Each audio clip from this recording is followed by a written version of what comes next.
My name is Mohamed Kelfalasise. A lot of people know me for Mega Juice, and I'm the programs officer at Sierra Leone Albinism Foundation. There are so many myths and misconceptions. Like in Sierra Leone, a lot of people are of the view that persons with albinism do not die. These are just fabrications because I know of two colleagues that died 2 years ago after they were diagnosed with skin cancer. They were unable to have the required meditation and they end up losing their lives.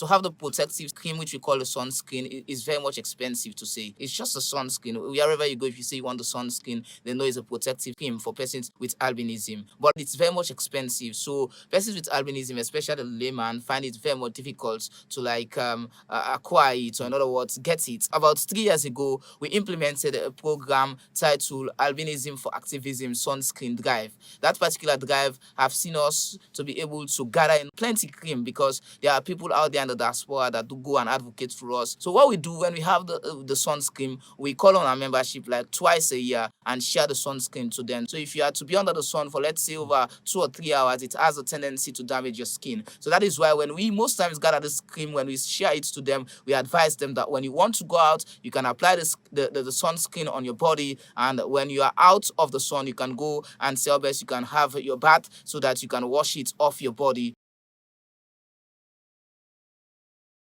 Well, the least sunscreen can be bought for $30, 20 or $30, which is like 200 or 300,000 leons, so it's very much expensive. When it's in the dry season, like now, we most times advise them to apply it on their skin when going out. Like every day you need to apply it because this is March, the sun is very much hot. So like every day we advise them to apply it on their skin when going out for their skin to be protected from sunburn, which will eventually lead to skin cancer.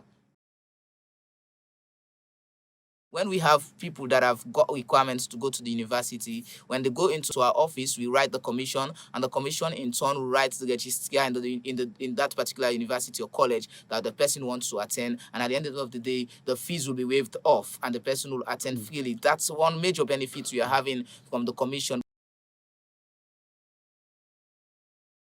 We are not benefiting to see because many a times the laws are there, but they are not properly being implemented. So all of our colleagues died 2 years ago. Why? Because they were not having the right medication. They were at Connaught Hospital. I was there working through the commission, trying to see how best they can aid them. I have the necessary documentation. By the end of the day, they were never given the support they needed. And both of them died. If the sun hits you for something like 2 or 3 hours, there's a tendency for you to have sunburn. And sunburn most times develop to skin cancer. We have a similar case right now, a lady in Bo who has been diagnosed with cancer again after she encountered sunburn. As a nation, I think we are calling on the government. We've been making this call for a number of years now. We'll still continue to make the call. We are calling on them for them to assign a special dermatologist to persons with albinism. In one of the big government hospitals, if, for instance, we say in Connaught, we have a dermatologist there who is specifically assigned to persons with albinism, we know that when such issues arise now, we'll just take the person to Connaught.